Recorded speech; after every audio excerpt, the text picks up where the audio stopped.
Hello everyone, this is Jake from CINECALIBER. Before we begin today, I wanted to wish everyone a happy Father's Day. As the time of this recording, it is Father's Day. This video is actually going to be covering episode 3 of The Acolyte. This will be my second review on this TV show. So if you guys haven't seen my review for episodes 1 and 2, you'll find a link for that in the description of this video down below. But yeah, basically where we left off, basically we're in the period of the High Republic, which is about 1,000 years before a Phantom Menace. And basically there's these two sisters, May and Asha. May is the villain so far, and Asha being the protagonist. And there's a few other established characters throughout, part of this old Jedi order, so to speak. But yeah, then basically they're trying to uncover some kind of a mystery, or basically trying to stop May from committing more murder, as she's been kind of murdering Jedi for her own quest for vengeance. And yeah, we're going to actually go into this episode here. So here is episode 3 review, and we're going to start with the plot summary. So, the plot summary: on a mysterious planet, the tragic journey of two sisters begins. So we're gonna go start off with what was a hit, the good in this video. So the costume design and the effects are actually still really outstanding in the show. I kind of talked about that in the first video I had. One of the biggest highlights I'd say for that was the coven culture. So there's like a coven of witches, and I really thought that their design was pretty well thought out, and it flowed very well. It kind of reminded me of the Night Sisters, if you guys recall them from the Clone Wars, if you've ever seen any of the animated Star Wars shows. It reminded me a lot of that. Another big highlight for me also was Lee Jung-jae's performance. Lee Jung-jae, he actually is, as I've stated in another video as well, he plays the main character in Squid Game, and I love that show. It's one of my favorite shows I've ever seen. But his performance as Saul continues to be a driving factor in this show. He's arguably giving the best performance in this show as well. For a fun fact for you guys, Lee Jung-jae actually learned the English language specifically for this role. So I have a lot of respect for him for that.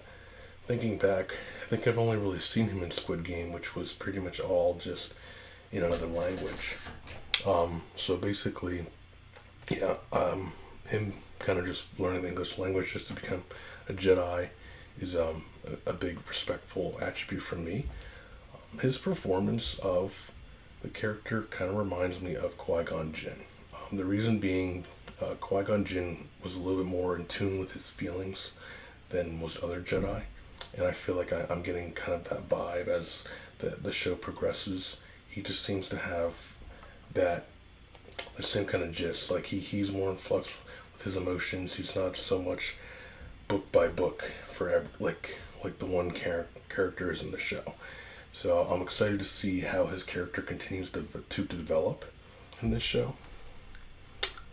So I'm gonna go into what was a hit with this show. I didn't have a whole lot of good. So this episode really, it explores the backstories of Asha and May. So when they were much younger, and I don't know, like I feel like there was just a lack of creativity and direction for this show so far. And this episode is probably one of the worst I've ever seen.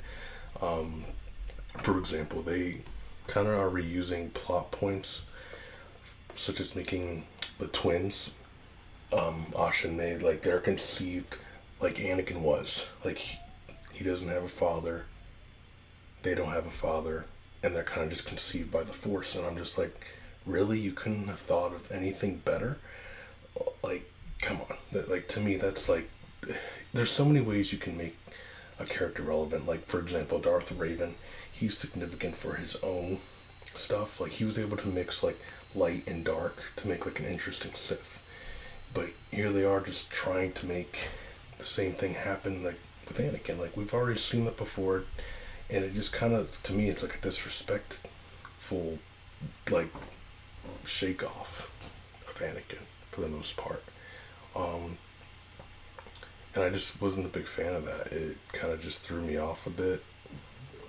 Another thing I was kind of iffy with, like, I kind of talked about this before, but I don't know, the planets in this show, like, despite the costume design, the setting just feels so stale. Like, there's not much to them. I feel like in the movies, the planets had a lot going on for them. Like, there was a lot of more effort put into the design and the world building. Here, it's like you have a desert, you have a tundra, you have a city, you have a forest, and you can tell that they just kind of feel there's nothing special to them.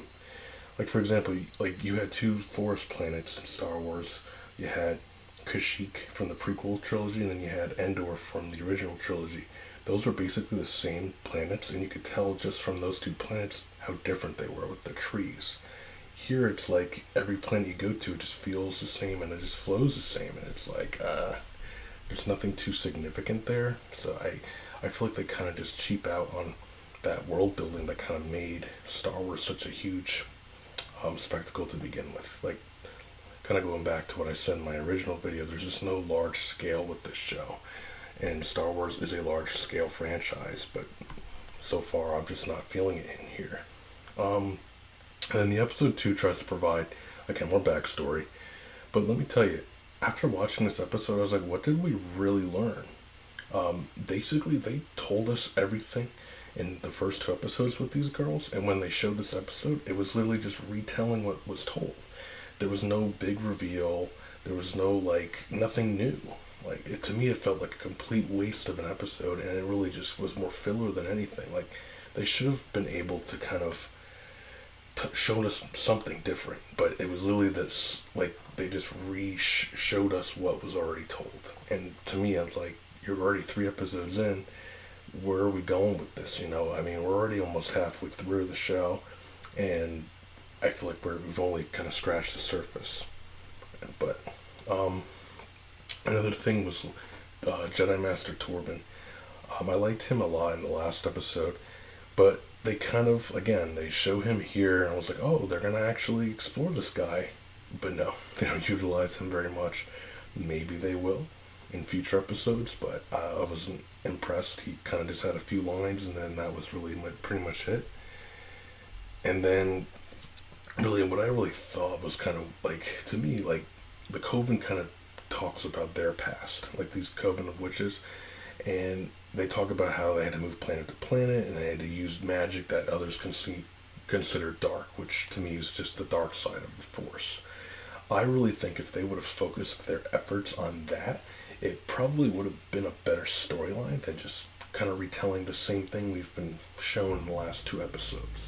Again, that's just my opinion on it. But to me, it's like there were so many things that could have done a little bit better with this episode, and they kind of just did not. And then another thing too, like, the narrative relies solely on 2 kids to kind of tell us the story. And being that they're kids, they don't have the greatest acting ability. Nothing against them, they're just young, and they just are figuring it out. And it just felt like because of that, the dialogue and the backstory and the performances, it just did not mesh. Like, it was very boring. It was hard for me to get through. Like I said, the best parts performance-wise was basically when Jedi Master Saul was there. And, like, but he was only there for a little bit of the time. It was mostly focused on a young Asha and a young May, and they just kind of didn't do much with that. It wasn't very impressive. I mean, to be honest, like, after watching this episode, it just feels like Headley and Kennedy, the showrunner and the executive producer, are just kind of blatantly retconning George Lucas's vision. I mean, they're having the Jedi, and is another thing that bothered me, they had Master Soul tell Asha that, you know, hey, we train older kids, but we're used to training younger kids. But wasn't that like a big no-no in the first episode of Phantom Menace? Like, why would the Jedi just magically be okay just training older kids or going out of their way to get these kids if it was a big no-no? To me, that's just a blatant just ignorance towards the prequels, like what George Lucas established, and I'm not okay with that. I'm fine with just continuing a storyline, but you have to still respect everything that was established prior. You can't just go and retcon things. And I just feel like I don't know, like, for them to do that here, I feel like they're gonna do that in the next few episodes as well, and that, to me, that's ridiculous. So I'm a little bit concerned about that. So yeah, that's pretty much everything that was a miss with this show, and we're not gonna just conclude it here. Um, so guys, this was arguably the worst episode I've seen in a Star Wars show since the Disney Plus era began with it. Despite some strong performances from Lee Jung Jae and Jodie Turner Smith, who plays May and Asha's mom, she actually did a really good job. But and the costume design was really good. But that direction, the bad screenplay, the questionable performances of the main two characters that played in this episode, the lack of creativity, and just a blatant like retcon of the original and prequel trilogies, it just makes it so hard for me to get by. Ultimately, I think this is going to turn a lot of Star Wars fans off. I mean, if you like this, fine, that's cool. But myself, I do not like where this is going, and I know a lot of other people do not either. You can. There's a clear divide. I think like last I checked on Rotten Tomatoes, it was like 85% critics and like 20% like audience. Like it's bad. Like the audience is not feeling this show either. So with all that said, I mean, with the way this show is going, I have to give it right now a current rating of a 2 out of a 5. Yeah, it's really that bad.